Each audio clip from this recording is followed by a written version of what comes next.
Okay, we're streaming.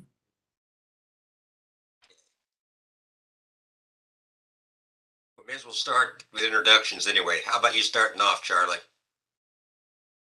Good afternoon. Who are you and who do you represent? Charlie Matthews, Planning Commission. Vicky, Vicki Olson, a Citizen Involvement Committee. Kim, Imbria Sustainability Advisory Board. Greg, Greg DiLoretto, Transportation Advisory Board. Darren Gustav. All right, Darren Gusdorf with Icon Construction representing the development community. Shannon with an O. Shannon Eilis, I am representing the Westland Economic Development Committee and Westland Alliance. Shannon with an E. Shannon Knight representing CPI and EDC. And I think we just lost Shannon. So Tom, are you around? Yeah, Tom Watton, Historical Review Board. Just trying to get back to the office. I'll be on video in a minute. Okay, and Darren Wise. Yeah, Darren Wise, the planning manager for the city of West Linn, helping to facilitate this group. And we have with us Chris Myers from the city also. Yes, sir, Mr. Farrell. Chris Myers, City Planner for City West Linn, and I'll be presenting later today on some Chapter 96 code amendments. Okay, so let's go ahead and start the meeting. And Darren, would you like to start off what our rule is again and what we're doing here with the chapter? Yes, yeah, thank you, Jim. Yeah, so I just want to remind us all every meeting, as we've been doing for the first four, what the role of the committee is and what the makeup of the committee is. So again, the working group achieved its first goal and purpose, which was to recommend House Bill 2001 code amendment package. So congratulations and kudos and job well done. So now we've moved on to the second task that's been assigned by council, which is Chapter 96, which is our street improvement construction chapter. It outlines when a single lot or parcel development, so not a subdivision, not a commercial, large commercial construction project or multifamily construction project, but single lot or parcel construction, what triggers a street improvement. And again, Chris will go over all of this in detail later on. And yeah, and then the other component of that is the 2022 working group guidelines. Again, these are guidelines you looked at in your first two meetings, and just remind everyone that that's what the rules we're playing under. So thank you, Jim.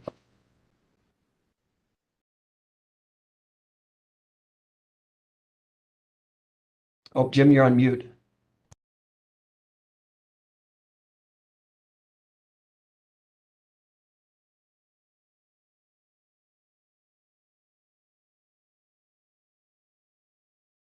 Guess I have to unmute, don't I?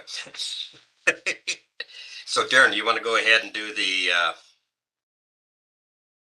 talk about how the discussion went with the planning commission and whatnot? Yeah, so first you have summary notes from your meeting 4. So if the group has any comments on the summary notes, we can make some changes to it. Otherwise, a motion to accept them and a vote would be appropriate. Has everybody read theirs? I think what page are we looking at in the packet? 7. 7. Okay. Oh, whoop, no, I'm lying to you. Yes. It's following page 9. It's 1 of 4. Where it says amendments, working group meeting, draft meeting notes of April 27th. Mm-hmm. Got it. Okay.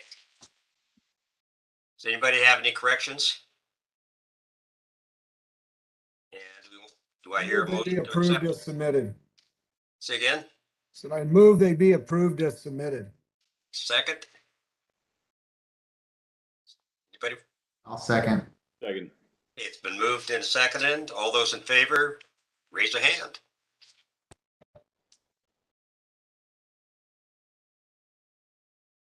Okay, it passed apparently.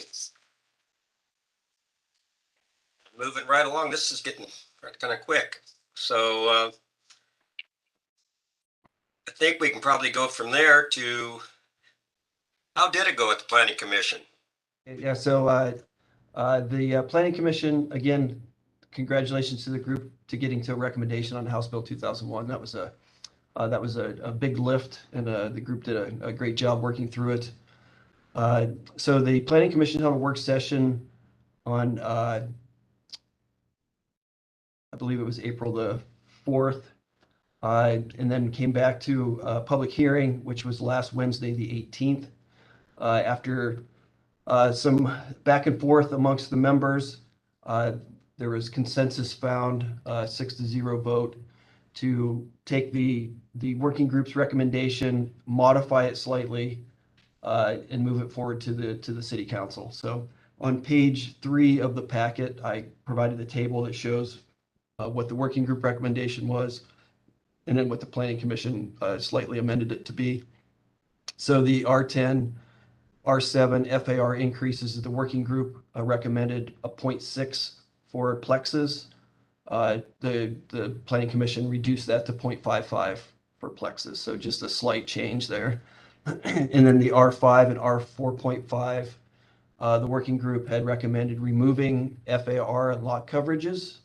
The planning commission, through consensus building, landed on leaving the maximum of 40% lot coverage in place, and allowing the maximum FAR to increase to that 0.6 or 60%. And then no changes to the R3 or R2.1 recommendations of eliminating FAR and lot coverage. And then allowing detached plexes, which the working group agreed on, the planning commission also agreed. So slight change to the FAR in the R7, R10, a little more of a change in the R4.5 and R5. So that will, this package will then get forwarded to the city council. They have a work session on June the 6th and a public hearing on June the 13th. So again, the working group, you're always welcome to attend the meetings and provide comment, not on behalf of the working group, but as on behalf of yourselves if you wish. And I would encourage that from everyone. So I open any questions if you have them. Otherwise, we can move on to the task at hand today. Questions? So why don't we let Chris take over and fill us in? Chris, you there? Yeah, sorry, I was grabbed the mouse and it went the wrong direction. So let me get my share screen going here, guys. And we can get down to business.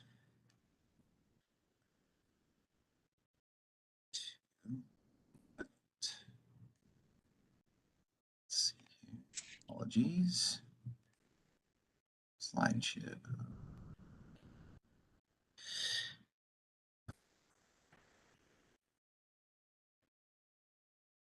There we go. And share.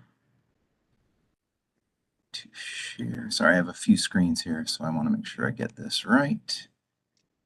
And share. Are you all seeing my presentation now, full screen? Yes. Yes, excellent. Thank you. Okay, so thank you, everybody. My name is Chris Myers. I'm one of the city planners here. I've run across most of you at some point in time in the last few years. So today we're here to talk about Chapter 96 street improvements.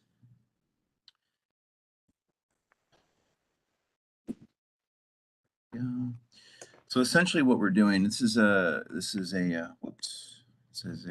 direction from council, and this is really a partnership between planning and the planning and engineering departments. Ultimately, what we're trying to do here, the desire is to create clearer and objective standards for when we require a developer of any kind to build what are street improvements or half street improvements. I want to be really clear, we're actually talking about single lot developments, like when not a subdivision, not a PUD, a planned unit development, not a condo complex or multifamily housing complex. This is a single lot, might be the empty lot next to your house. When is someone required to build half-street improvements? So first, I know I touched on all of this actually in the memo in your packet, but we'll just step through it real quickly here. So street improvements, which we commonly refer to as half-street improvements, because of course the right-of-way, the improvements stop at the midpoint of the right-of-way adjacent to any property. We're talking really about curb, gutter, sidewalk, a planter strip if necessary, drainage, pavement. That's what we're referring to in half-street improvements. What we often what gets talked about most is sidewalks. Are you required to build the sidewalk? The curb and gutter and drainage kind of come along with the process. So the other piece to this is a discussion about fee in lieu. And so I just wanted to really quickly touch on that. So in the past and at certain times and in some jurisdictions, it is allowed for a developer to pay a fee in lieu. So rather than building the half-street improvements, just paying the amount of money they would have put into building the half-street improvements, paying that money to the city. And the city would utilize that money, in theory, to build sidewalks and whatnot in places that would be more beneficial to the community, like a Safe Routes to School program type of situation. Now, I just want to be clear, a fee in lieu, when we say that, the fee is the amount that it would take to build those half-street improvements. It's not a discount. We're not offering discounts when you do fee in lieu. It simply means you don't actually have to construct them, but you're going to pay the amount required to build. Just want to be clear on that. So the first table that I shared with you in your packet is just a very broad overview jurisdictional comparison. You can see there we have Lake Oswego, Oregon City, Tualatin, Wilsonville. I just did neighboring. We didn't want to go too deep into the comparison, but it just gives some frame of reference and some context. The big differences here are in West Linn, when constructing an accessory dwelling unit, we do require street improvements. In most jurisdictions, they do not require street improvements. Doesn't mean we have to change. That's just a contextual comment. I've also put in here prior to a partition. So let's use Chair Farrell, if we will. Jim, we're going to use you an example. Let's say Jim's got a big 20,000 square foot property and he's in an R10 zone where the minimum is a 10,000 square foot lot. He can partition that property to create a second property. If he doesn't have street improvements built in front of his property, he would be required to build those street improvements prior to the final plat of that new partitioned property. And that can be a little challenging for homeowners who are just trying to maybe sell off part of their property for some cash. So that'll come up in a little bit. We'll talk more about that. And the other thing, as you can see, is the fee in lieu column. Lake Oswego does not allow a fee in lieu, but a lot of the other cities do allow a fee in lieu. Again, that's going to come up a little bit later in our discussion. I just wanted to give that as some context. So the next piece here is we're going to specifically talk about commercial construction. All right, and I'm just going to go just through these, and then I'll have a summary of these at the here in 4 or 5 slides. So basically what we're talking about here is, in this case, new commercial construction. Currently, you're required to build street improvements, and we are not proposing a change to that. The next is new commercial construction when you're remodeling, and would you allow a fee in lieu? Currently, you are not required. No is the question. We do not allow that. We are proposing that would be an option. Again, I have a summary of this, so don't worry about getting too lost here. The next is increasing the floor at commercial construction, increasing your floor area, and a need for more parking. Yes, we would require street improvements to be built, and we're not proposing to change that. The next is a change in use for commercial construction, a change in use. It was an auto body shop, and now it's going to be a dentist's office. A change in use that requires more or has a need for more parking. You are required to build street improvements, and we are not proposing to change that. There we go. The next round here is an increase in commercial construction, an increase in dwelling unit density. Yes, you are required to build street improvements, and no, we are not proposing to change that. Next is a change in type or number of access ways to a commercial property. And yes, you are required to build street improvements, and no, we are not proposing to change that. Next would be the replacement of an existing commercial building with an increase in size. Yes, you are required to build street improvements if you don't have them, and we're not proposing to change that. There's a theme here. There's not a whole bunch of changes here, but I just want to be really clear on each point where we are proposing change. And lastly, in commercial construction is the replacement of an existing building with no increase in size. And in that case, no, you do not have to build street improvements, and we are not proposing to do so or to change that. Now we'll jump into the residential construction. And here you're going to see a few more changes. So really that theme right there was commercial, we're not really asking for any changes. A lot of street improvements are required, and we're not working towards changing that much. So on residential construction, for a new residential construction, a new single family home, you are required to build street improvements, and we are not requesting, or we are not proposing to change that. New residential construction with a detached accessory dwelling unit. Currently, you are required to build street improvements, and this is one place we are proposing no street improvements would be required. Next is new residential construction fee in lieu, allowing someone to waive the street improvements, pay the fee in lieu for a new residential construction. Right now, that's not an option, and we are proposing that it be an option for someone to pay a fee in lieu. This would come into play especially in some of these older neighborhoods that don't have sidewalks, where one house out of 40 is going to have a sidewalk. Maybe that's not the best use of that money, and maybe those funds could be used better on a larger community project, and we'll get into that. And then there is the addition to an existing home with an increase in size. So Jim's house on that lot we talked about, he wants to add a second story. At this time, with an increase in size. You do not have to build street improvements, and we're not proposing to change that.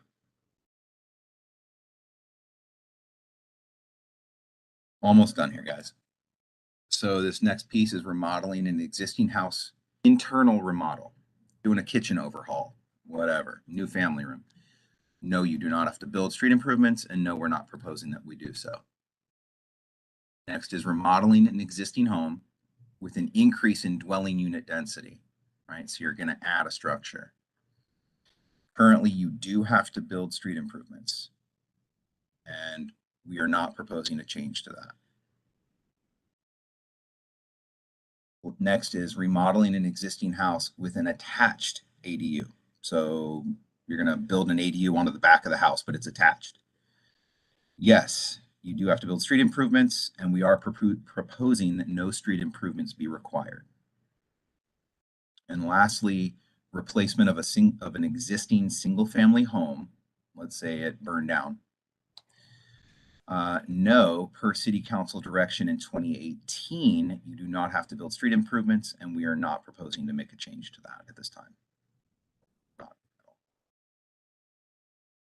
So here, this slide is just showing the 4 points that we just went through where we're proposing a change in the current code for street improvements. So again, I don't have to read them off to you, but those are the 4 points. And as you can see, 3 of those 4 are in residential construction. 2 of them are related to accessory dwelling units, one being attached and one being detached. That third one is really allowing a fee in lieu. So here are the 4 base questions we have to throw out to the group today that we're really looking for some feedback. We're looking for your opinions. And then after we go through today, I'll be writing up code changes based on your feedback. And then I'll bring that to you in a month, and I'll be able to show you, current and new code language, and we'll make that comparison and hopefully get to a point where you'll feel comfortable and recommend those changes to the Planning Commission for another round through this process. So really here they are, which types of development are we going to require street improvements? Are we going to allow a fee in lieu of constructing street improvements? And if we do allow a fee in lieu, do we designate certain areas within the city where that's appropriate? Or is it simply we have a set of criteria for fee in lieu, and if you meet that criteria, you're allowed to pay a fee in lieu of building your street improvements? And I'm going to leave those up because I think my next slide is simply a questions slide. So I'll leave those questions up there and really open it up to the group for questions, discussion. Again, I'm taking notes, want the feedback so I can implement those into some new code to bring back to you. So Jim, I hand it back to you. All righty. Looks like Greg's got his hand up. Great. Yeah, thank you, Jim. So Chris, we had this conversation at the Transportation Advisory Board here a week or so ago. Yep. And the question of fee in lieu, we didn't disagree with any of your proposals. The Transportation Advisory Board agreed with what you proposed, but the question came up about the legality of using a fee in lieu somewhere other than in front of the house, based on the two court cases from about 20 years ago with the city of Tigard and the electric group.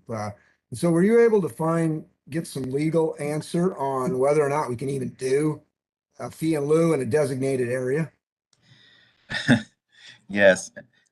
As I was, Greg, as I was preparing for this and working with Darren, I knew this question was going to come up, and it is a very good question, and it is not an easy answer. As we talked about, we've both had the same land use law professor, Ed Sullivan, and this was his seminal case out of Tigard, nexus and proportionality, Nolan and Dolan.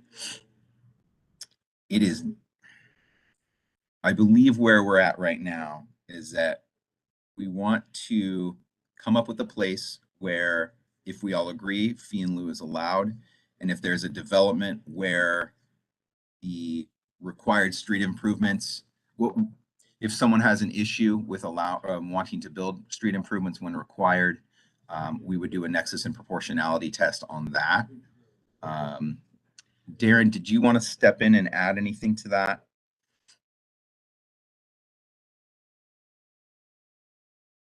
Also, do you guys want me to drop the screen sharing? Do you need those questions up? Yeah, go ahead and drop it. I think everybody's got them. Great, I'll do that. Yeah, sorry, this is Darren. No, I wasn't privy to that question. So that's something we would have to toss to the city attorney's office. That's a great question though, Greg. Can we have somebody by our next meeting from the attorney's office give an opinion on this? Absolutely. Yep. Yeah. Sorry, guys, I'm trying to draw my screen here. It's a beautiful picture anyway. Just what shows up every day when I get here. It changes every day. Where did... Yeah. Anybody else have a question or a comment? Yeah, I had my hand up. Sorry, I don't know if you could see it. This is Kim. And to piggyback on what Greg just mentioned, we've had this discussion ongoing for quite some time with TAB on half street improvements. And I would like to suggest to the group or open up to discussion on having very distinct areas, because currently it's subjective and it's confusing, and we have a lot of interesting topography. So I think it needs to be super clear to anyone, whether you're as a homeowner, whether it's a developer, you need to be able to find that information without having to go pay for professional interpretation or go to the planning desk. It's like it is or it isn't. So there should be a map overlay of the city. We've got a wonderful, robust GIS system. And it's like, here's where half street improvements are required. And if there are exceptions, here is why, and here is where. Okay, I think Darren Gustav, you had your hand up next. Yeah, just a couple quick questions. And Chris, this one's for you, and maybe I misunderstood. Maybe there's a conflict with two of the proposed changes. The partition and which I fully get, that makes sense. I know you're gonna get into that. The partition not requiring street improvements pre-plat. Does that conflict with the requirement of, you've got another section where if the density increases, it triggers street improvements? Is there a timing issue with the way those two are written? Do they jive with one another? Maybe I misunderstood. So let me make sure, hey Darren, by the way, let me make sure I can, I'm getting your question, or can you repeat that to make sure I got that right? One of the proposals was to not require street improvements prior to a partition plat, which I understand that makes sense. But then there was another proposal that required street improvements if the density increases. And when you do a partition, your density increases. So I don't know if that's a timing issue. Yeah, what we on the partition really, sorry, I should have been more clear yet. Thank you for the question, Darren. So let's back up a little bit, and I'll explain that. On the partition at this time, right, on Jim's beautiful lot that he wants to divide, he's going to be required to build the street improvements before the final partition is, or before the partition is finalized at the county.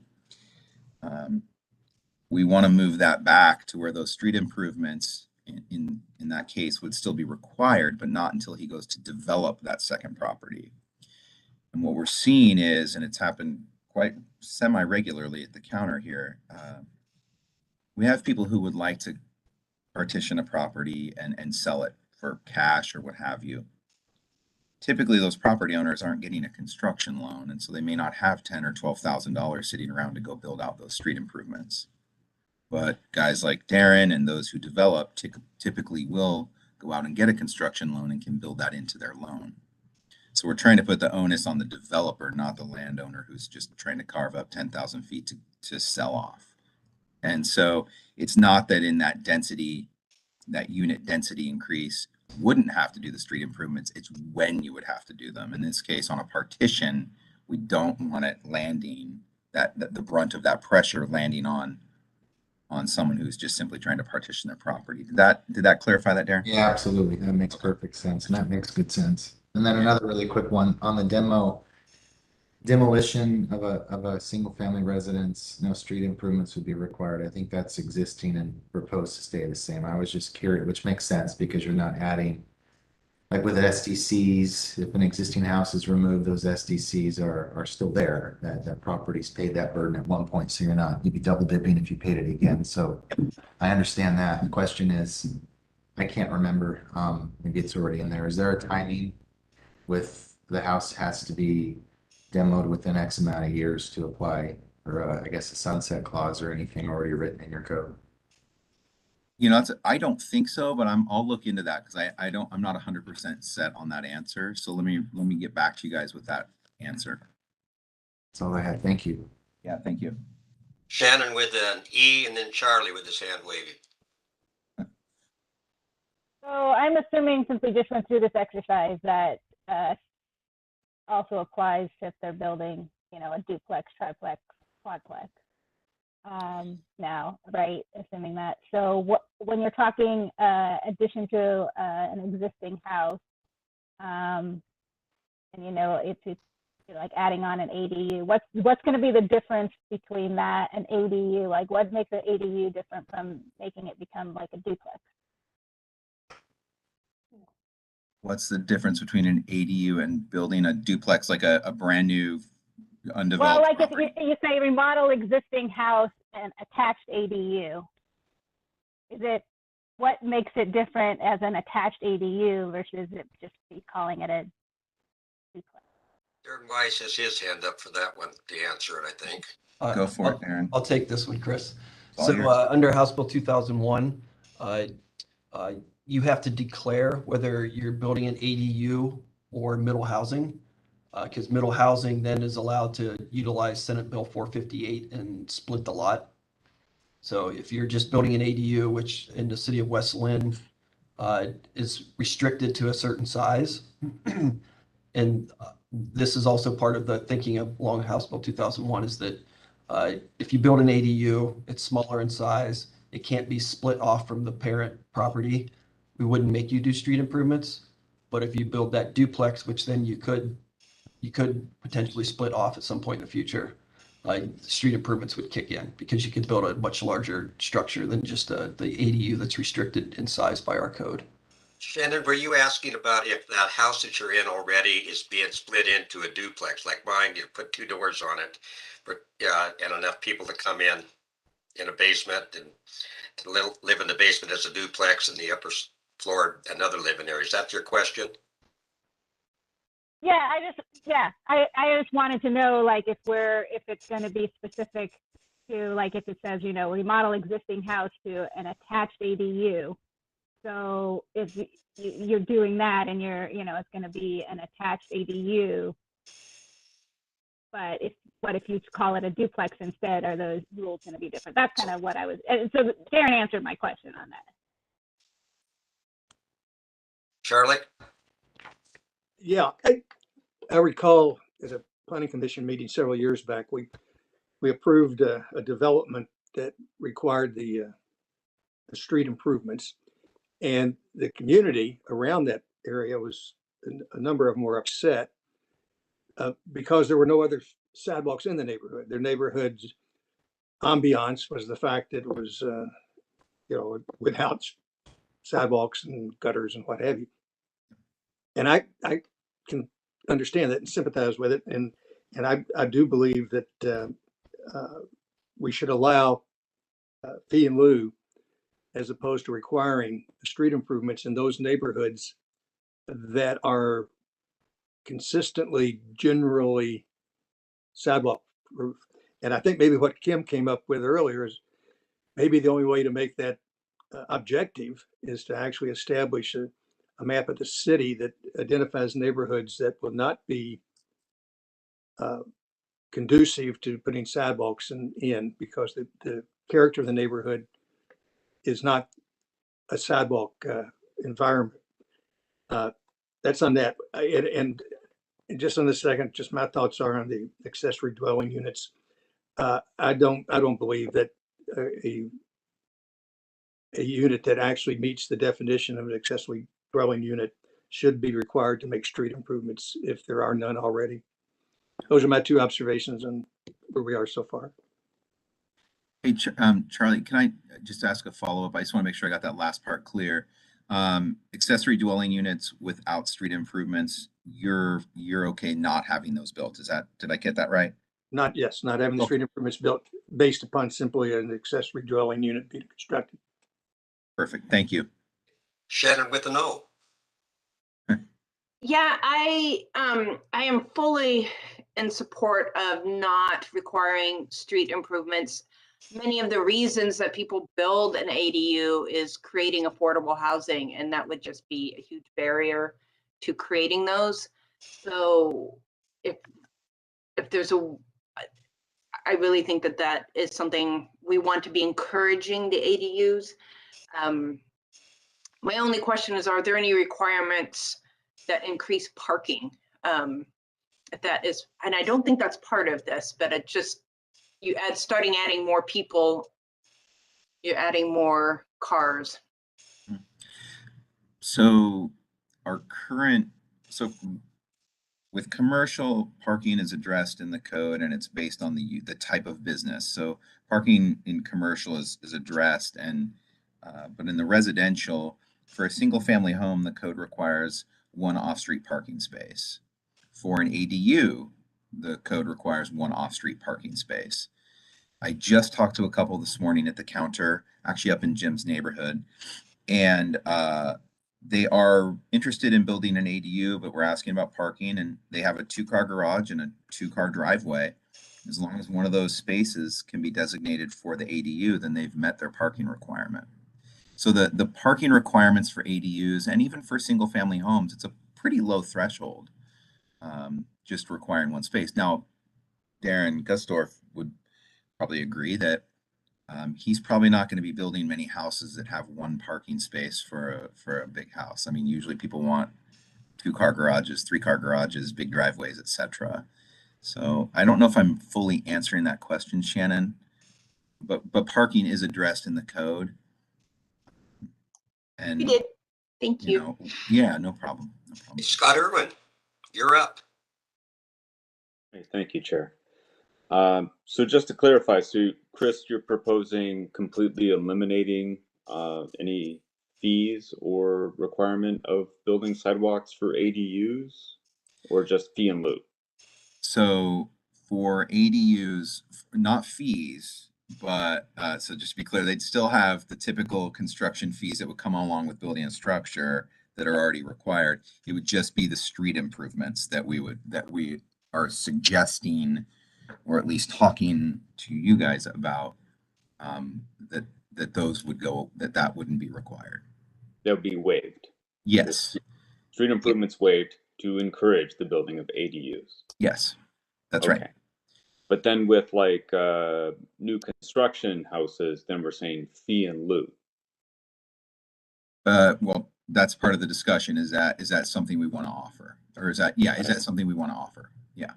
And then the question is, when or where do we want to allow that? Right, right. I mean, I'm definitely a fan of requiring sidewalks and drainage to be built where that is the trend in the neighborhood, and allowing it, fee in lieu when it's not the trend, especially like looking at Robinwood neighborhood in particular. Yep. A lot of areas where that would be very odd to have to build sidewalk. One thing was brought up earlier about requiring usage of the fee in lieu, such as creating safe routes to schools. Mm-hmm. I mean, does the city have a plan to lay out like these are the routes for getting to the schools? I mean, specifically from Hidden Springs to get down to Cedar Oak Park Elementary. There's that whole stretch down from that 7-Eleven where there is no sidewalk. So it is very challenging for a young child to be able to walk down to the elementary school in that area. So then we're talking about like potentially like the city going ahead and building a sidewalk, make it so kids could get down to that Cedar Oak Park as an example. I definitely support that. I think that would be great for children to be able to have those safe routes. I'd feel a lot better about that. But also maybe we should expand it to looking at safe routes for public access to public transportation, access to parks. I'm not sure how many of you have tried to walk to Mary S. Young. Very difficult to accomplish without dealing with some very fast oncoming traffic. So I think those are some other things we should put on the plate to consider. Thanks. Kim, your hands up again. Yeah, it's more transportation fund because this is all Greg and I talk about. But on the sidewalk for safe routes to school, that's been an ongoing long-term conversation with Transportation Advisory Board as well. And I'm just throwing this number out from memory. There's about $11 million worth of identified projects and $1 million worth of funding. And one of the things that we had discussed for prioritization was not just, where do you get the most value, but also where are the schools that are promoting it. So for the group Safe Routes to School, if you're not familiar, it's not about infrastructure. It's about education. It's about posters. It's about doing 2 events a year where people go and walk or bike with the kids so that they're comfortable. These are the identified safe routes for you to get to school. And the infrastructure is a bonus. And sidewalk is incredibly expensive. If you look at per square foot, because it's not a couple bags of concrete, it's drainage design, it's hooking up to your utilities. So to not have sidewalks to nowhere, it makes sense to extend those safe routes or prioritize the routes where kids are already using those and it's promoted. Like an example for Stafford. There's a school there, but it would be very difficult to walk there from being in town. So looking at spending that money for fee in lieu, it makes sense to do safe routes to school because it's really safe routes for everybody. Like we can all use that. But if that was, a further discussion down the road on transportation prioritization, that's kind of the overview on the safe routes. And the other thing we discussed with fee in lieu is being able to use those funds as soon as possible. If you can do it in the same calendar year, because construction costs, and maybe Darren or from the development community, anyone can chime in on escalation. We're not talking about 2 to 3% cost of living adjustment a year for construction. Sometimes it's 10%. Some aspects of construction are 30. So the money that was just paid for fee and lieu isn't going to buy a whole lot if it's sitting waiting for some big thing. And then to finalize that conversation for economy of scale, you don't want to just use one fee and lieu and do a half a block of sidewalks. It does make sense to be able to connect a little more distance, and Chris can probably fill in the blanks on that. Chris, looks like you want to answer that. Yeah, I just wanted to make a comment. I think those are all really good points. I think that, and just a quick sort of story anecdote, in researching some of this and talking to other jurisdictions and planners at other places, one thing came up out of Oregon City that I hadn't really considered, and I'm really glad that Kelly, the planner I spoke to, told me about it. But Oregon City has a fee and lieu program, but what they require is that fee can only be spent on the adjacent property to the property that the fee and lieu is coming from. So what they end up having is a whole bunch of pots of small amounts of money that they can't use because their code requires them to build the sidewalk in front of that house. Well, they're not coming through for 25 or 30 or 40 years to build out city sidewalks in front of that house. So now they're stuck with tens and tens and tens of small $3,000 pots of money or 5,000 that they can't touch legally. So we certainly want to avoid that. And I think that's a good reference point of being careful we don't pigeonhole where we're going to spend the money. And Kim, you and I are aligned, I think, on this one for the most part. And I should clarify, I use safe routes. You're right about safe routes. It's education and marketing and whatnot. I use safe routes in my head, thinking of having a safe way to walk to school. So it's hard to argue that kids should have sidewalks to walk to school on, especially when they don't drive. We have choices, Scott. When I go run at Mary S, I do drive down there. One, distance, and two, it's not very safe.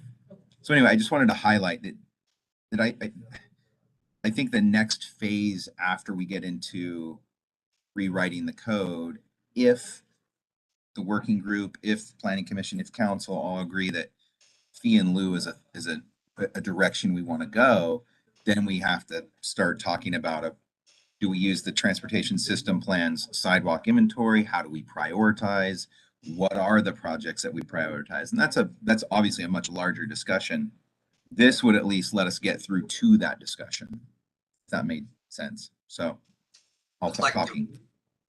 Yeah, Chris, I'd like to add one more thing to it that Kim brought up, and I'm sure Tom would probably agree with also, is that like the city of Portland has dropped the speed limit in the residential areas to 20 miles an hour. Mm-hmm. And if we were to go through, I mean, you guys on the traffic safety committee, can think about that 20 mile an hour will help make our city streets a lot safer than they are now. I live out here on Troon, and it's 25 and people bust through here at 35 and 40.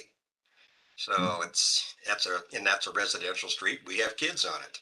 Right. So anyway, that's all I'm going to say. Scott, you're up. Appreciate it, Chair. Yeah, I guess, I mean, following up on that, one thing to look at is, I guess, when we're talking about fee and lieu, I mean, the determination for the cost, as, Kim had brought up, and sure Darren would affirm, is like, yeah, inflation is very difficult to deal with. And I'm not sure if there's any way we could do any type of set fee, so that way it is partially predictable, with some kind of inflation factor built into it, so that way it adjusts on an annual basis without us having to, step in and re-legislate it. Also, in thinking about this idea of safe routes as far as actually building sidewalks to schools, parks, public transportation, maybe looking at ADUs, maybe we shouldn't do 100% waiver. give them a 50% waiver or a 75% waiver of the cost, or just maybe just a straight up set fee. And so that way we know that there will be some money coming in to help make it so there will be sidewalks to get to schools, parks, and public transportation. Thank you. Chris, your hand's still up, and then we can go to Kim. Yeah, so we have had the discussion with Public Works and Engineering about the fee itself.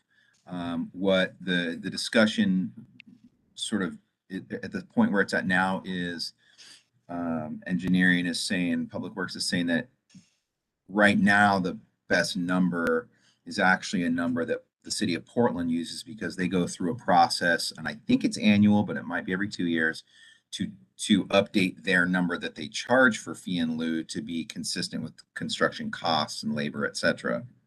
So we run a 2-year budget cycle here in the city of West Linn. So the discussion has been we would set a fee in lieu, the amount per linear foot, and it would be set for 2 years, go through looking at the process and updating that number every 2 years when the fee schedule changes.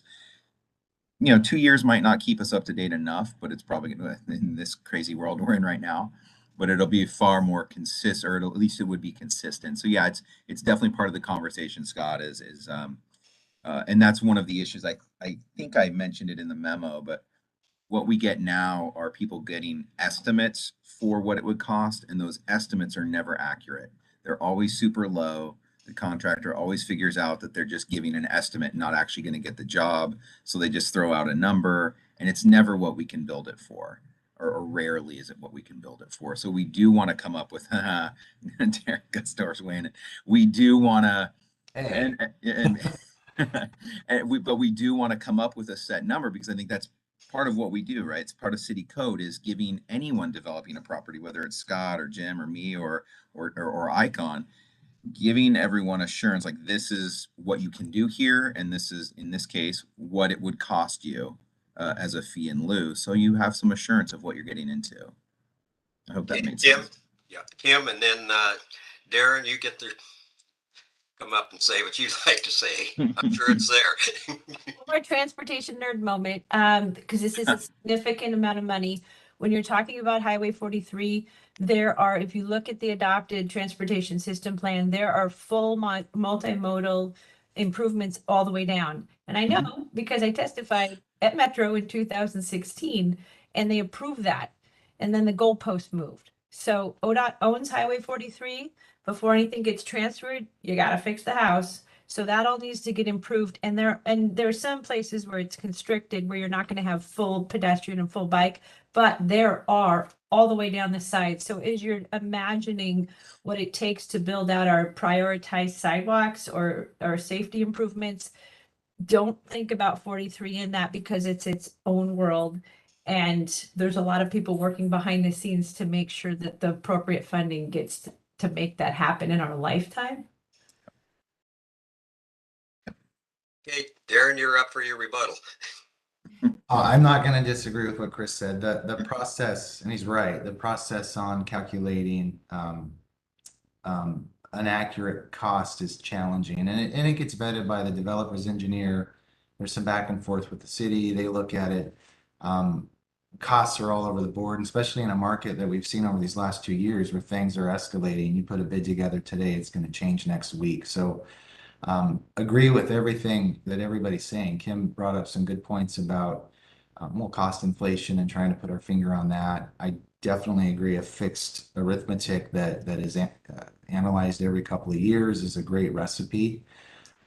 Keeps it an even playing field. Developers and city are on the same page with what that's going to be.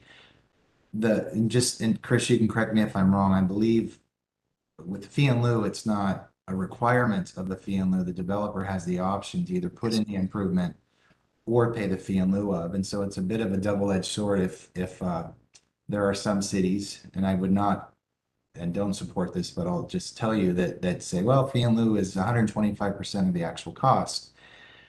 9 times out of 10, the developer's going to go, why am I going to pay another 25% to build this? I'll just build it now. And the problem with that is what you just mentioned in Oregon City is you create these choppy sections of improvements that don't make sense, either for topography, they're out of character. It's just, and they'll sit there for years and years without any connectivity that in my opinion was a waste of money. So allocating those funds to a bigger project, timing's important to get those built soon so you can take advantage of the lower cost. But the bigger the project, the more efficient the contractor is going to be that the city hires to put them in. So as long as the funds are being worked and sidewalks are being implemented on some sort of a master plan, I think that's an absolutely best plan. So I think that was everything. But yeah, I don't disagree with Chris and the headaches back and forth on, because we want to be fair and the city wants to make sure they have the funds, and we're trying to be honest, but costs are crazy to track and to follow. And every engineer is going to have a different opinion. That's right. Right. Thanks, Darren. Charlie's raising his hand. Yeah, I want to follow up on what Scott said. I think that concerning the fee and lieu and the accessory dwelling units, I think that's a good idea, that there should be some percentage charged. They're going to be using city services. They're going to be, in traffic to the neighborhood, what have you.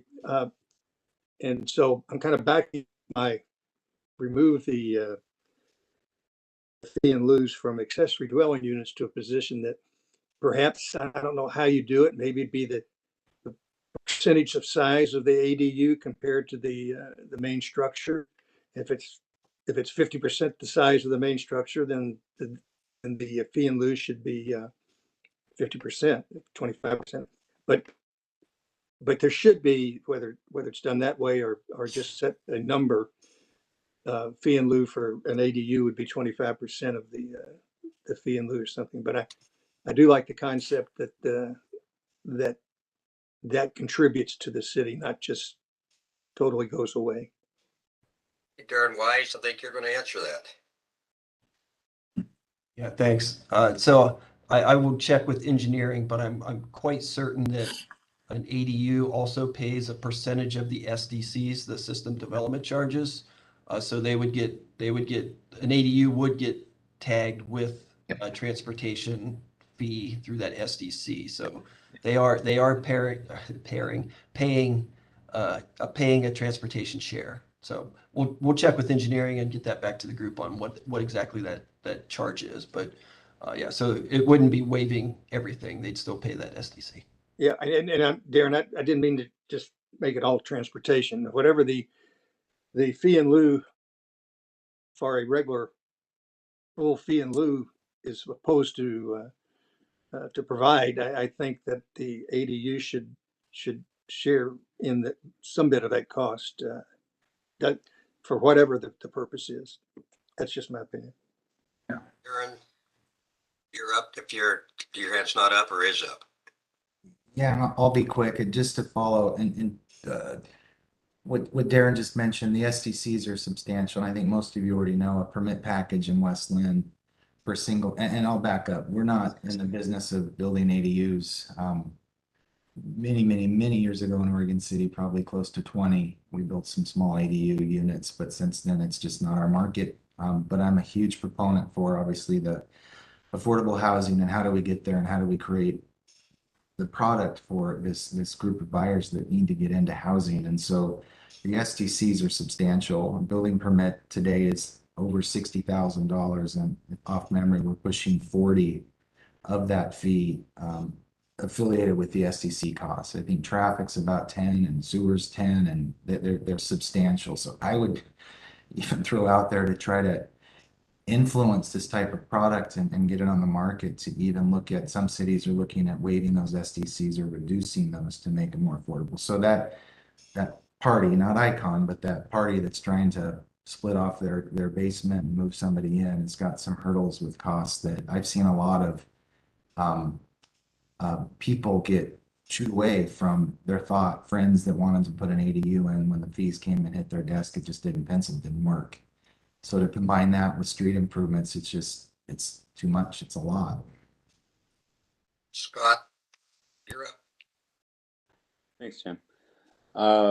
Yeah, I think that's, we I'm not a fan of being, double, triple taxed, if you will. And so, and I know SDCs are definitely been part of the conversation as far as encouraging, creating more housing, for people who I guess don't need as much square footage. Um, then, I mean, I guess, well, one thing I don't want to get lost here is like we say, okay, we'll take out the street improvement fees, and then down the road we start talking about SDCs, and then SDCs get axed, or not totally, but partially, and then all of a sudden we're like, wait, where's the money to improve the infrastructure around the community we're building here? And so just I guess just to some kind of concert connection as far as at least in conversation regarding SDCs and the street improvements being like, so if we say, hey, we took, for ADUs, we nixed the street improvements, and so that's why you might not see your SDCs go down so much as you might want to anticipate, or something like that, just so there's the connectivity so people can see that more clearly. Yeah, I'd like to add one little thing here too, is that our whole purpose here is to allow more housing, more affordable housing in West Linn, more diversified housing. And an ADU, it's just a mom and pop operation. Like, okay, you want to, I've all of a sudden decided I'm going to have some kids move in and take care of me and Becky. And I would like to have that option that I could do that and not have to cost an arm and three legs. So, it just kind of fits into what we're attempting to do here with House Bill 2001 is create more housing for more people. And Greg, you had your hand up.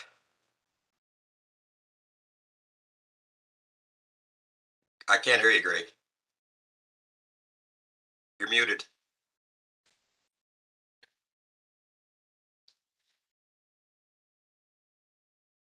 Okay, Greg, then it's okay. Kim. One more, sorry, because I'm super curious about what's your maximum size on an ADU. One of my associates in town, whose partner is a school teacher and lives near the high school, wanted to add on an ADU, and they were replacing. I was just double checking the size. They wanted to just built it in place of the garage, so 10 by 12, and they were $65,000 to $80,000 into street improvements because they're on a corner. And then it was another 20K on top of that. They were just trying to get their father is in a retirement home. They were just trying to get him on site in an ADU. If you're looking for 5 to 100 square feet total, I mean, if you're looking at $100,000 before you touched a shovel to it, that's not affordable. Hey, Chris. Yeah, I mean, these are all good points, and that's exactly why we're having this, is to have these discussions and hash this out. The piece with ADUs is tough. I would say in my first couple of years here, I had somewhere between 30 and 35 people come to the counter interested in building ADUs. But in almost every single one of those cases, street improvements were going to be required. And I believe only 2 ADUs were built in that time. So we really lose something in that transaction, right? The other piece that I don't have answers to, it's way out of my pay scale, is, what's the economic value to our city building a 500 square foot ADU in your backyard that has 1 or 2 people living in it? What kind of spending do they do in the city? So we require them to build these street improvements, but then they back away from building it. Well, you lost a person or 2 here in the city. And that density piece comes in. The other thing I would say is there's this, when you start talking about percentages and whatnot, there is a proportionality that we're legally allowed to charge someone based on the size of their project in Oregon land use law. It's kind of what Greg was alluding to earlier. And we're going to get the attorney to weigh in and give us a little bit more direction on that. And Kim brought up the corner. That's another good one. A lot of the properties that can build things like ADUs are typically in the older neighborhoods in West Linn. There are smaller homes on larger lots, so they have the space to actually be able to do so. My house here in West Linn, I think based on my math, I could build a 296 square foot ADU. So not a lot of bang for my buck to do that. It'd be easier to dig out from under my house and build an attached underneath my house kind of thing, which the cost would go crazy. So there is a proportion of what we're allowed to charge. And those corner lots in particular, I've seen quite a few down in the Cedar Oak neighborhood. Yeah, they have like 300 linear feet of street improvements, and it's going to cost you $30,000 to build out half streets on a $50,000 ADU or whatever the number is. Not a lot of people are going to do that. And so we lose in that transaction. Last thing I'm going to say, and Darren Wise is much better at explaining this than I am, but I'll give it a go. You have a neighbor across the street and they're going to build an addition to their house because they're going to add, you know, they're having twins or triplets, or they just moved in and they have 2 high school students, a college student, and a younger kid in elementary school. You've got 6 people living in the house, but they're going to build that addition. Well, they don't have to put in street improvements. They don't have to pay a fee in lieu. They're allowed to do that. So let's say there were 2 people living in the house before, now there's going to be 6. Their impact on the system is pretty great. I build a 400 square foot ADU in my backyard and rent it out to 1 person, and now we're going to make them pay money, but their impact is much less. And that's terrible. I'm not good at explaining that. The other challenge to that is the ADU requirements. I say this, well, I'll leave it at that. I don't want to overcomplicate my really poor example, but a lot of it has to do with the impact on the system. And it's hard to justify someone building a sidewalk when nowhere in that neighborhood is there a sidewalk. So the proportion of their impact to the system is very small. And that's where we start getting into the legal requirements. But more than anything, I think what we're trying to do is balance affordable housing and what's fair and what's not. So I'll kind of leave it there. Shannon with an O, you have your hand up. Yeah, two comments. I'm with you, Chris.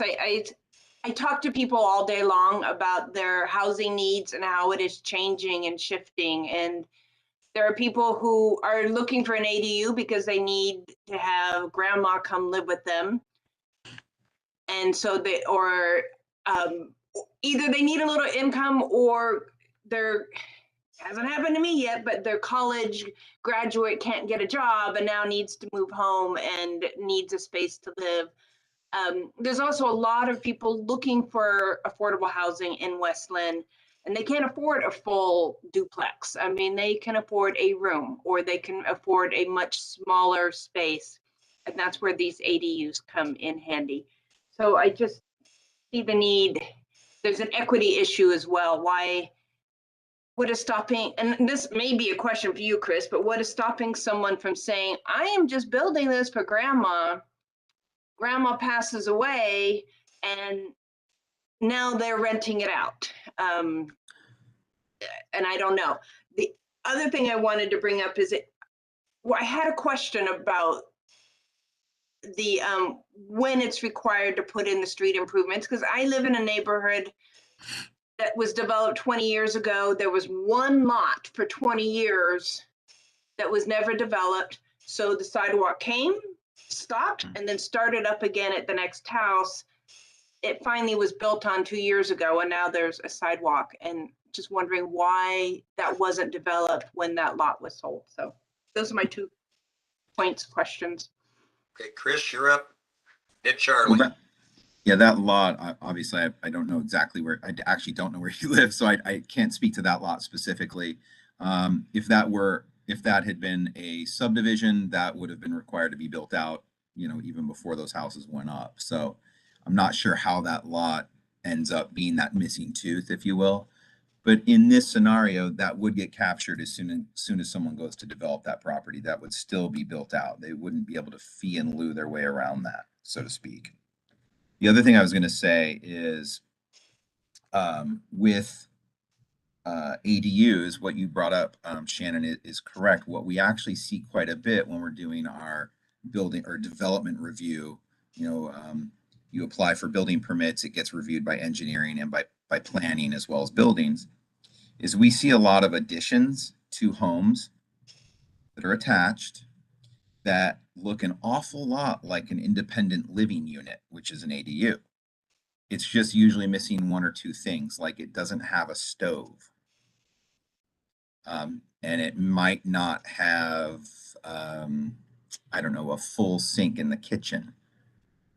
Well, that gets you around the ADU. And then the developer, whoever that happens to be, can go get their electric permits through Clackamas County after we've signed off on it and put in a stove. And now it's an independent living unit. It's an ADU. You got around your ADU requirements. And you also, unfortunately, what we're really more worried about is the materials you are required to use to build an ADU attached to a home. Darren Gusdorf could certainly speak more to it than I can, just about the type of fire retardant material you're required to use when building an ADU attached to a home. If you're just doing an addition, I believe that material is not the same. So there are ways to dive around an ADU. And what we really want to do is, instead of making people make all these elaborate stories when we're looking at it and it's clearly an ADU, external and ingress egress externally, you don't have to go through the house, bedroom, showers, and all that. We want to be able to know when it's an ADU, have them build it properly, and everyone's safer for that. But anyway, as has been highlighted, I've digressed a little bit, and I apologize for that. So we're really going back to those 4 questions if we can, and I know Fee and Lieu is part of that discussion. So not trying to cut people off, but if we can circle back a little bit, and where do we kind of feel? I don't know. Oh, sorry, Charlie. Charlie's got something my first, apologies. Chris. Yep. We'll circle back to your 4 questions. Well, Jim, I hardly ever disagree with you, but Since when? well, I'm looking here at page 7 under purpose of what we're doing, and it doesn't mention anything in the purpose of trying to create a situation by changing our code to create affordable housing. And I may be wrong here, and maybe Darren next time he'll add that to the purpose, but I thought our purpose would be to look at chapter 98 to make sure it's equitable and it's fair and it's objective. But it's not, I don't think, designed for us. If all we're trying to do is make housing more affordable, let's do away with all the fees and do all the costs involved and that make it more affordable. I'm not sure that if we're starting this discussion in chapter 98, that the purpose is, as you described it earlier in your statement. So I just want everybody to think about what are we doing here as in trying to work on chapter 96. 96, not 98, Charlie. That's probably your confusion there. No, it's actually in the on page 7 too. Oh, there's 96. 96. Anyhow, that's just kind of my observation on trying to come up with a way to make it more, fair to folks with the ADUs. But well, I'll answer you, Charlie, if you don't mind, real quick, because I go think for it. The whole thing that I feel of why we have 2001 even to come before the legislature is because we have a housing crisis, and it's going to be more so in the next 20 to 30 years. And how the cities, how we can protect our farmlands without expanding further on into them and whatnot. You've heard my speech on that before, I know. And, by allowing an ADU with, like, you're getting old like I am, even though I think you're a year older, you may have to have a kid move next door to you. Or, we'd like to have them right there in the house because you don't want to go down to another assisted living place. So that is what we're kind of looking at, and we have the opportunity now to push this forward. That's my opinion. And now I can turn it over to Chris. Sorry, I muted myself there. Okay, so backing up to our 4 questions that we had for you today. Start giving me, this will help give me some direction on writing up some draft code amendment language.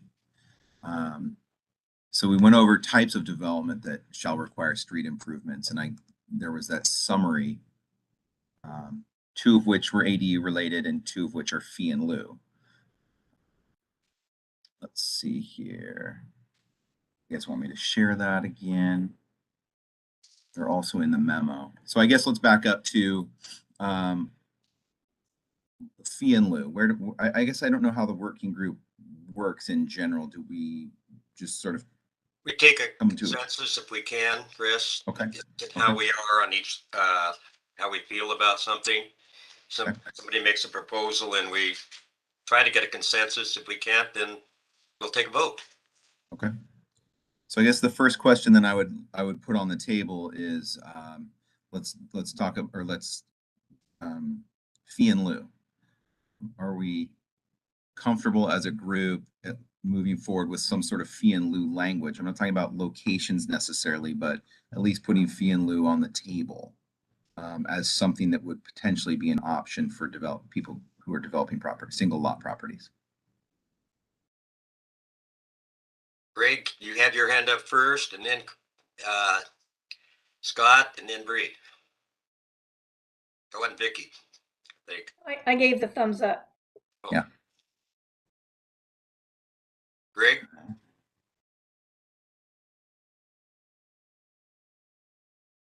Okay.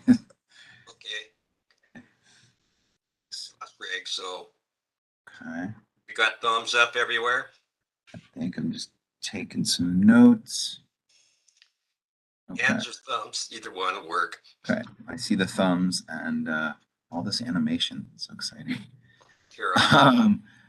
Let's see. Another one of the questions is, let's see. Well, let's see, new commercial construction remodeling. So in a case where we're remodeling new commercial construction or a remodel of an existing commercial business, is fee in lieu something that that we would feel okay about? I think of something like Sourdough Willie's.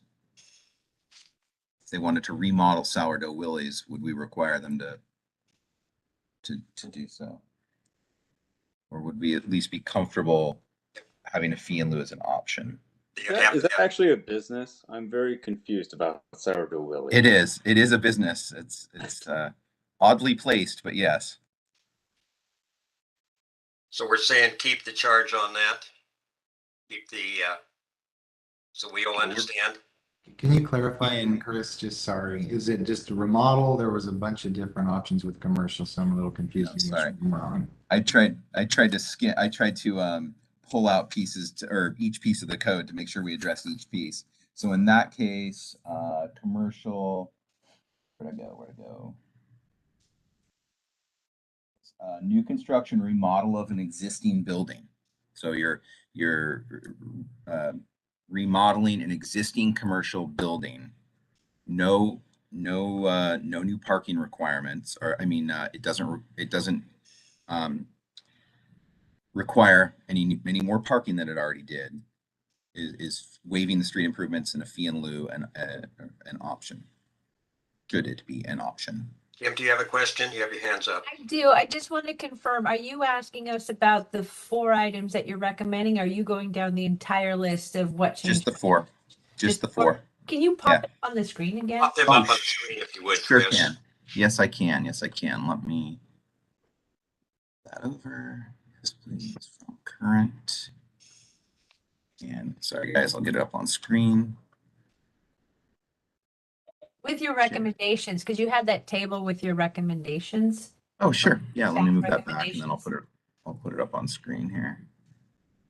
Whoops. Sorry, guys. I'm working toward it. There's that. Did the share screen go?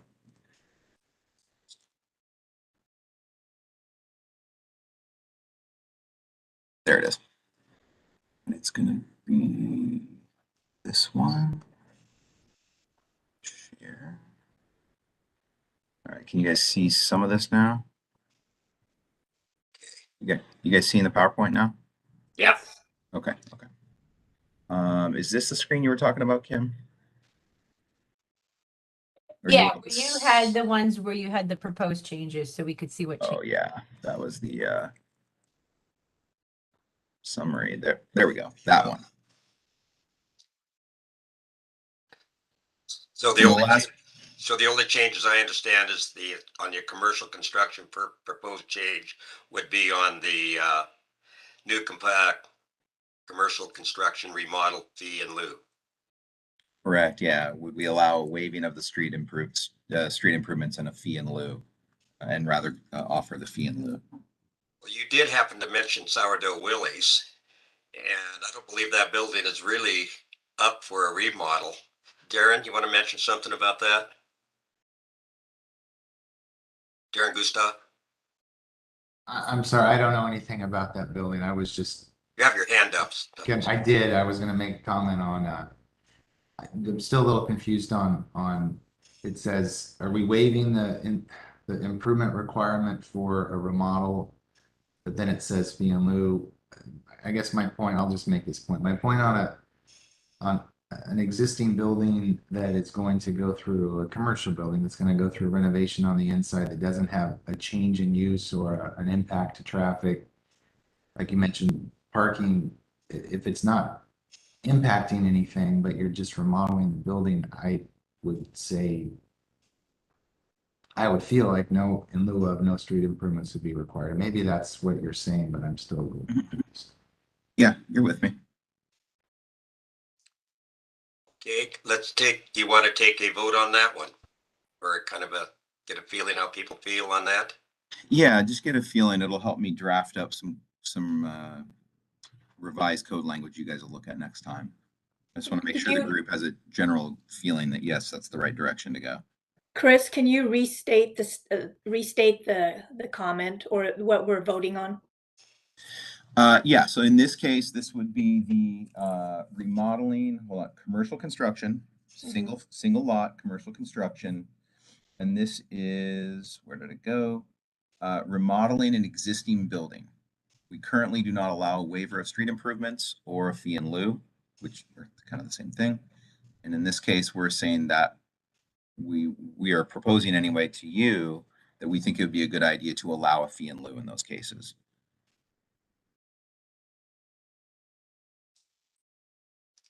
Hey, can we put our hands up electronically? Because I'm not going to be able to see everybody on the screen, I don't think.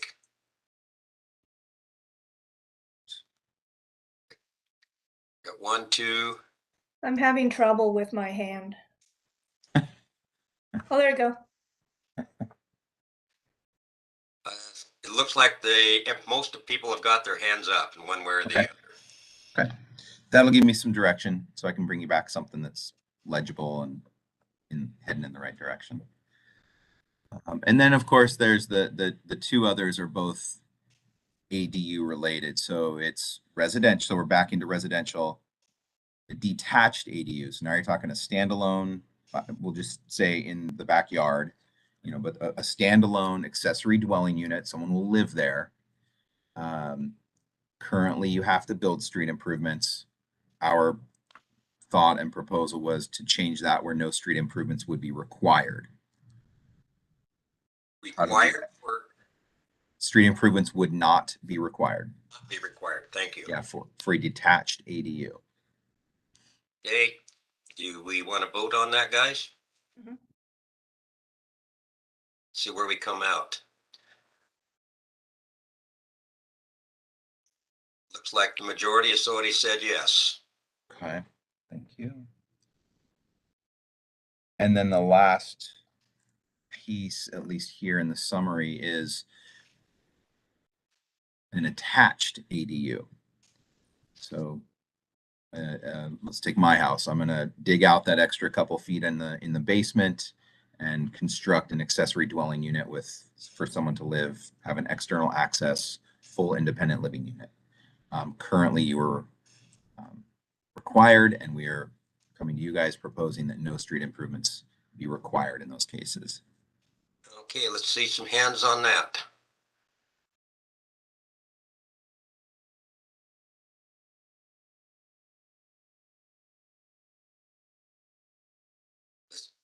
I'm not seeing any. Can you pull that off of there for a minute so we can see everybody? Because I don't. Oh, sure, sure. Yeah. Okay, now There everybody we raise go. your hand one way or the other. So we got 1, 2, 3, 4, 5, 6. So it looks like the majority are going. Anybody opposed to that? Hey, you got it. I think you got it. Where's the feeling? I have one more big question, and that is, seems like we're heading down the pathway of fee and lieu being something we should have on the table for development in single lots. But the question, and Kim referenced it earlier, do we designate areas within the city that's allowable, or do we just have a straight set of criteria in which if you meet the criteria, it's an option for you? Charlie. You're muted, Charlie. Thanks, Jim. I think it'd be pretty difficult to describe the neighborhoods that you wouldn't require the fees. I think Kim's idea of coming up with a map of here are the older neighborhoods that don't have street improvements now and probably would not care to have them in the future in one house here or one house there. So I kind of go with the idea of coming up with some kind of layover of the city to say, okay, these are the neighborhoods that will require street improvements, and these are the ones that won't, and it would allow fee instead. Okay, thank you. Say that again, Charlie. So can you say that all over so I understand what you're saying? Okay, I do in determining what neighborhoods would require street improvements as opposed to a fee, that that be determined by a map that designates those neighborhoods, because that'd be much more objective in going forward. That okay, if you're gonna build here, you're gonna have to put sidewalks in, but if you're gonna build in this other neighborhood, you won't. You're gonna have to pay a fee. So that it's not something that we come up with some kind of list of if 3 houses on each side don't have a sidewalk, then you don't have to build one. We'll take a fee instead. So I think it'd be more objective to have that overlay map of the city to show where those fees would be required, and as opposed to sidewalks being required. So you're kind of agreeing with Kim, is what I'm thinking. Definitely with him. Go ahead, Kim, you're on. I'd just like to add that it's a bit of a luxury for, I don't know if I would call it a luxury, but it would be unique for us to be able to do that, because most other cities is universal sidewalk code, end of story. A little wonky like the example that Chris gave in Oregon City where it had to, the way it had to be built, but most cities, you're putting it in, end of story. And we do have unusual topography in historic areas. So for us to be able to do this is really incredible, and to have it be objective and clear. Darren, Gustav. Totally agree with Kim, and I think designating an area is a great idea. My only question for Chris is, do you find that could be, how would that be adopted? Let me start there. Is that something that would be at a staff level, or something that would be at a bigger level where you've got neighborhood outpour, and I could see the challenges of one neighborhood saying, we want them here, and another neighborhood say, we're first, and see a lot of work on your end getting everybody happy unless it's done in a staff level, and would that play out? It is not a staff level decision. That would certainly be a council level decision, but it would require a lot of open house and outreach, and I think that is a lot of work, but also that's for the community to help us decide, right? And I don't want to make that decision. And look, a lot of places the decision's already made. I mean, my neighborhood fully built out, not even part of the discussion, right? It's already built, and a lot of neighborhoods up here at the top of the hill by City Hall are fully built out. So I think it's fewer spaces than we might think, but that would actually eventually need to go all the way through to council. I'm not sure of the entire process, but I would envision open house, communication, outreach, community outpouring, etc., to help hone in on that. Kim, and then Scott. Real quick, this would be an epic, effort because of the outreach. And it's a heavy lift and it's big because we've been talking about it for years. But on the flip side, the part that most people don't see is what it looks like at the counter and what it looks like for our city staff and what it looks like for developers and what it looks like for somebody that might not have my baking skills to bring brownies to the counter to make sure that you're in a really good mood to go the way I want you to go, which would be subjective. So this takes the burden off of our staff and anyone going to the counter. So it's a heavy lift for the community, but then you've got a long-term plan that's really clear. The part we don't see is the torture that our staff members are going through every day to try to make case by case. That's a lot of management. Okay, Scott, and then Greg. Okay, thanks, Chair. Would it be possible to maybe create a more simple objective standard, like something where you just look down the street 3-4 lots each way, and whatever is the majority is how it goes?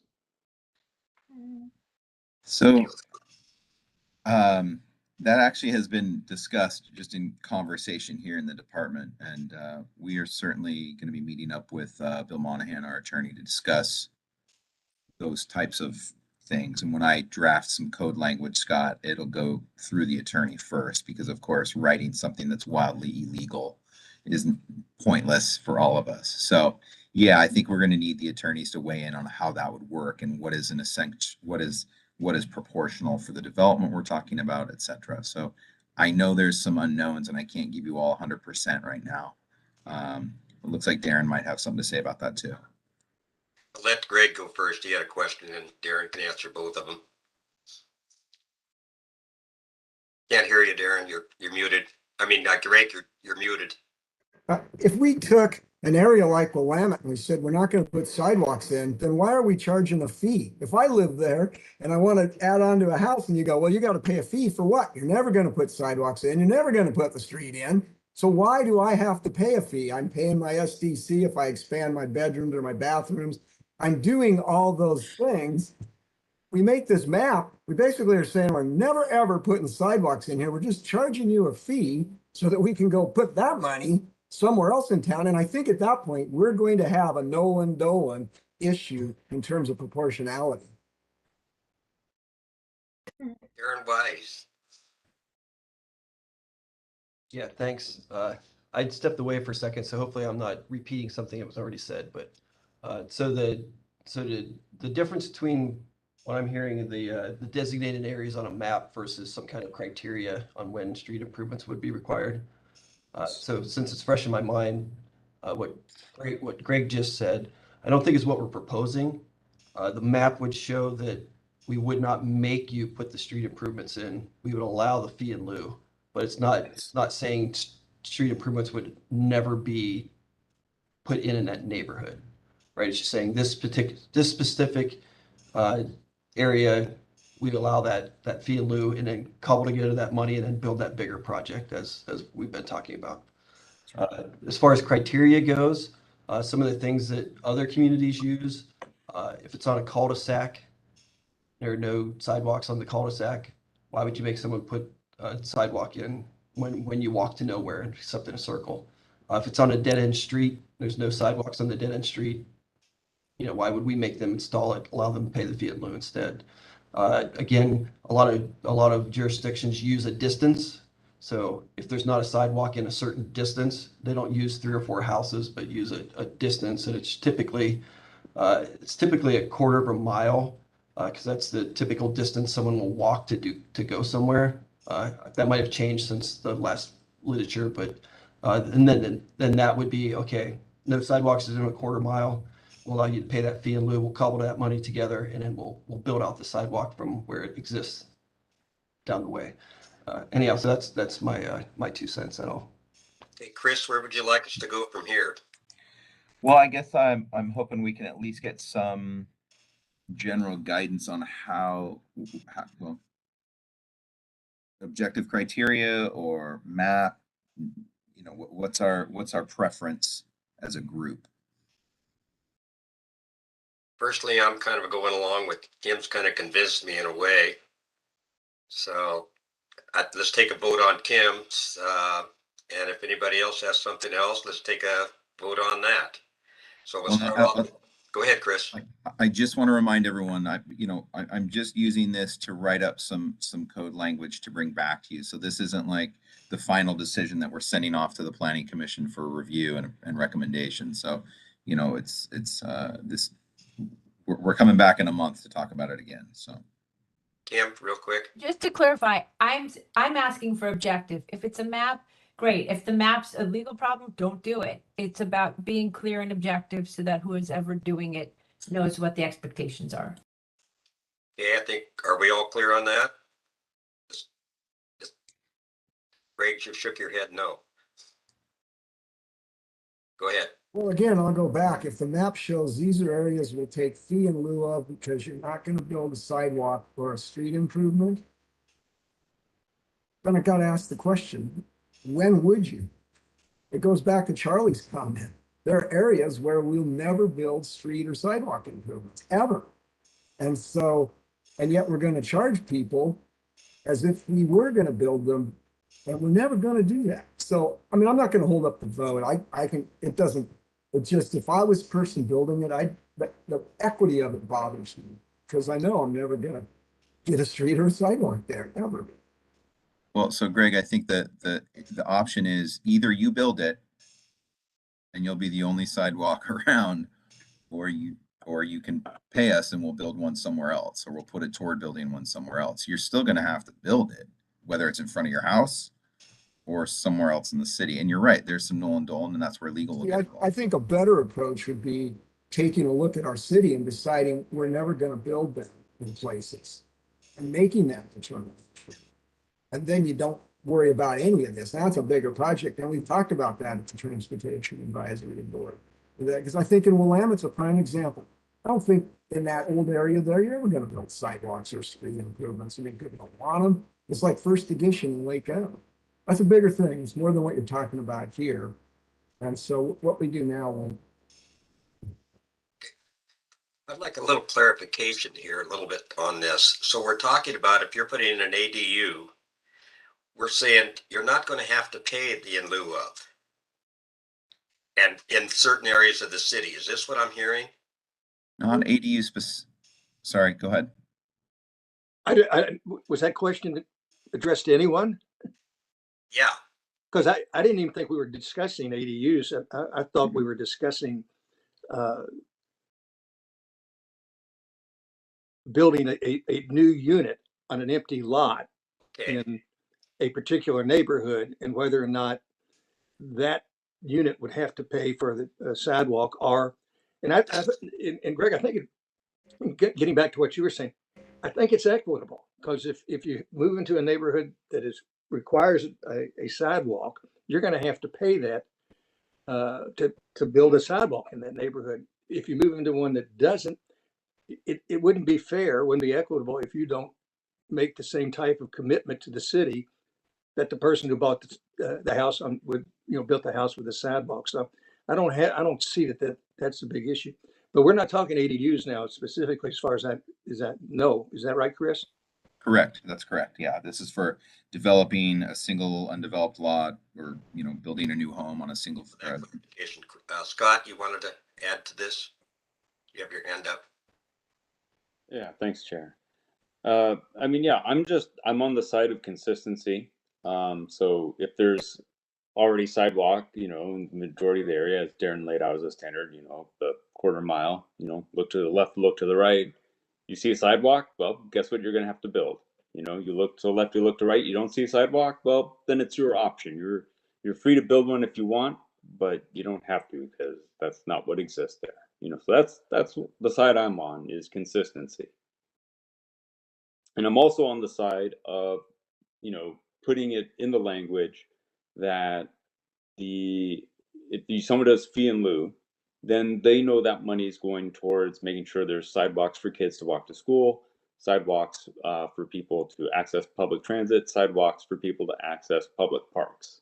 And so then someone says, okay, well, I'm paying the fee in lieu. What is this going towards? Oh, it's going towards these, routes to access these public resources. So, okay, I'm fine with that. And then a lot of people who raised Greg's concern can be halfway satisfied. Yeah, I think. Thanks, Scott. We're in the Dolan case. Wait a minute. Vicky, you wanted to add something? Well, I have a question. So what happens if someone does a fee in lieu and they don't need to have a sidewalk in front of their home? Years go by and so the fee and sidewalk has been placed somewhere else with their money. And then now they have to put a sidewalk in front of their home. Who's paying for that? Well, unless there was a change of use or something happening in a residential neighborhood, that development is done. Okay. So they you can't double dip. You won't be charging. Okay. Okay, is everybody clear on what we're trying to approve here? So let's go ahead and put our Can you hands up repeat? and see what we come up with. Chris, can you repeat it? Well, yeah, I hope, I think. Yeah, I'm looking for direction from the group on, do we want to create a locational based fee in lieu program where certain neighborhoods, and we have to figure out where and what that looks like, are allowed to choose a fee in lieu? Or do we want to just have a straight criteria, any lot, anyone applying in the city for single lot development could meet that criteria and have it pay a fee in lieu and not build a sidewalk? Darren, you have your hand up for some reason? I think I can't really go one way or the other till we look at some of the criteria. I don't know if I have a preference at this stage and I know you're going to get back to us at the next hearing, but maybe we table it till we look at your ideas and some criteria options to see what fits better. I mean, I'm open for both. Either works. I just don't think there's enough info to go one way or the other at this point. So just to clarify that, Darren, you're saying basically it might be easier for you anyway to look at a set of criteria that we create, or sort of look at both options if they're just a little bit more solidified on paper. That's my opinion. Like bring something to you that kind of shows possibly both options and you guys could mull it over a little bit more. That's what I'm asking. Yeah, but that's just my. Go ahead, Greg. Why would it matter, Chris? I mean, why would it matter if everybody, if we took your second point, which is everybody gets to have their choice, either put the sidewalk in on the curb or fee in lieu, why would it matter? If I chose not to put it in, you get the money, you put it in. Or, as I was thinking, suppose it's a subdivision where it's the last lot, wouldn't apply there. It's only in areas that doesn't. So why would it matter? Well, couple things. One, subdivisions, I don't know how it operated in the past. Subdivisions now, you're required to build out the full infrastructure. It's not a discussion, it's not an option. Am I right, Darren? You don't have to do it till you build the house. Darren just built the house. They put the sidewalk in when it finished the house. So, I mean, it could be a lot that they don't build on for 15 years. That happened when I lived over in Sunburst. And there was two lots that never got built on for like 20 years. When they built the houses, then they put the sidewalks in. So you don't have to build it until you build a house, right?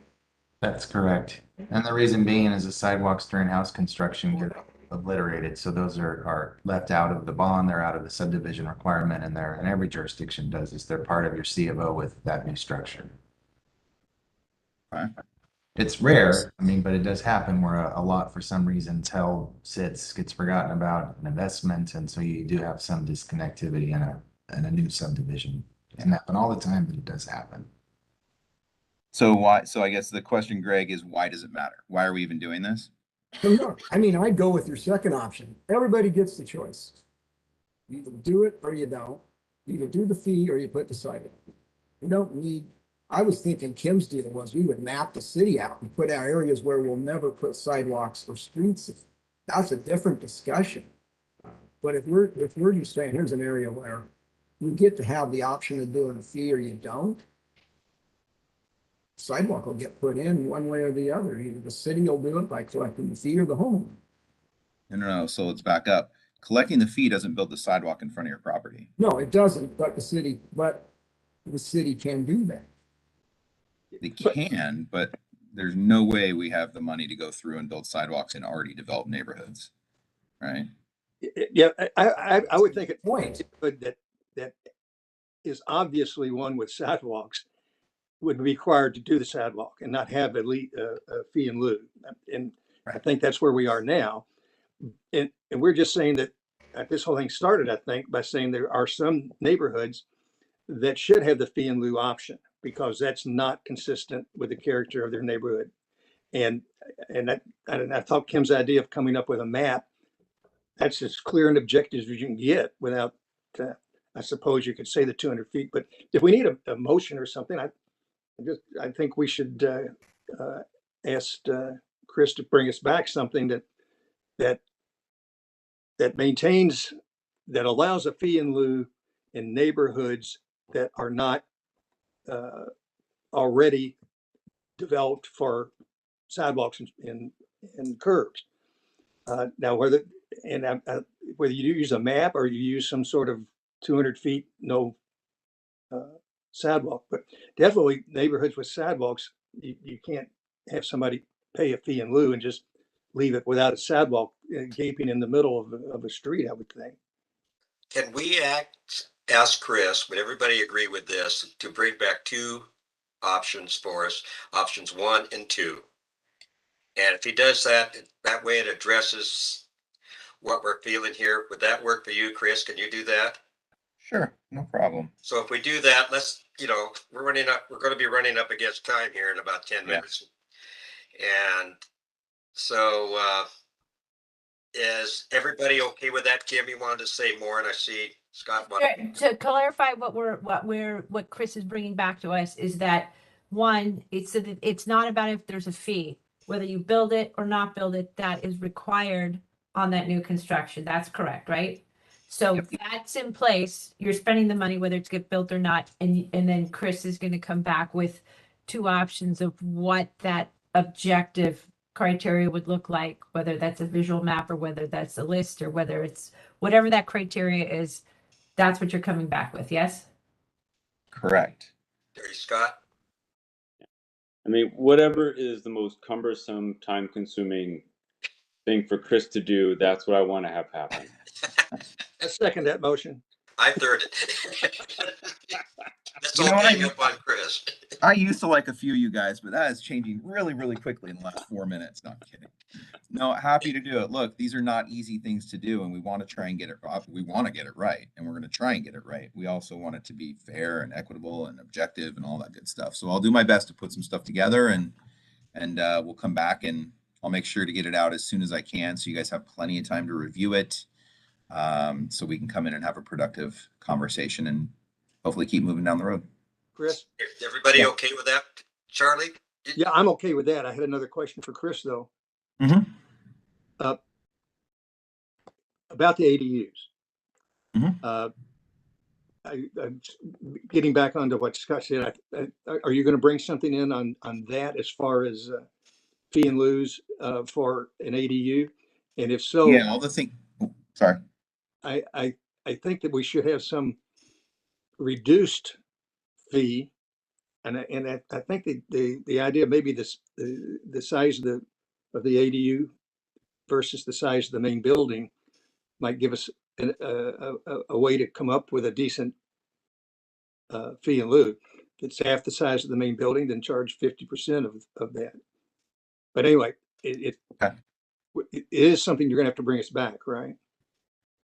Yeah, I mean, and yes, and Okay. nothing goes to the planning commission, and Darren's going to weigh in here, but nothing's going to keep going down this process without, what I assume is a consensus recommendation from this group. So, but Darren, you might want to. Go ahead, Darren.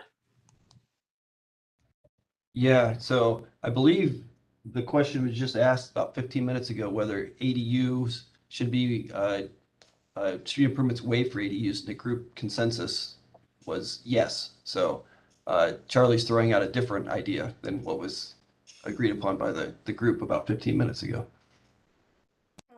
I must not have understood the question 15 minutes ago. So that's already been resolved, that we're going to waive fees for ADUs. I didn't realize that. Yeah, you voted for it, Charlie. Oh, I did not. I can tell you that much. We talked about SDCs and how there's transportation costs factored into that. So, you know, like I mentioned earlier, as long as there's the connection there, so people see that, then they don't say we're waiving street improvements, but it doesn't mean we're waiving you putting any money in toward transportation improvements. So I think that just to simplify the process. Hey, Chris, what else do you need from the group right now? I think we've pretty much given you your marching orders, or have we not? I am ready to get to work. So I have what I need for this meeting, and we'll hopefully bring you back something everyone loves in a month. And you're going to have it a week before our meeting out, right? I believe that's the timeline agreed upon. Yes. And you will have the pages numbered from the whole packet, one through whatever number it is, Darren, right? Yes, that's my fault. I Just won't saying. go into the specifics of how that happens, but once you have a footer in one document and then you try to put a new footer in it, yeah, anyhow, we'll clean that up next time. Yep. I It apologize. just makes it easier when people can look at the same, page at the same time without having to constantly go back and forth. Agreed. Luckily, there are only 18 pages. Okay, well, All right. meeting number 6, our tasks. Yeah, so Chris, I can take this. So I think you basically just walked through the task, but what I had written down here was based on Greg's question about whether it's legal to use the fee in lieu that's applied to a property somewhere else in the city. We'll get an answer from the city attorney's office on that one. We'll check with engineering on the amount an ADU would pay in SDCs, just for the group to get an understanding of that. Let's see, and then we had so you'd given Chris direction on the ADUs and the fee in lieu, and then the task is for Chris to bring back criteria for both sort of the map-based approach versus the clear and objective criteria approach. So we'll get those out a week in advance, and that's all I have. We don't have anyone on the call for public comment, so if the group has nothing else, we can end 7 minutes early this time.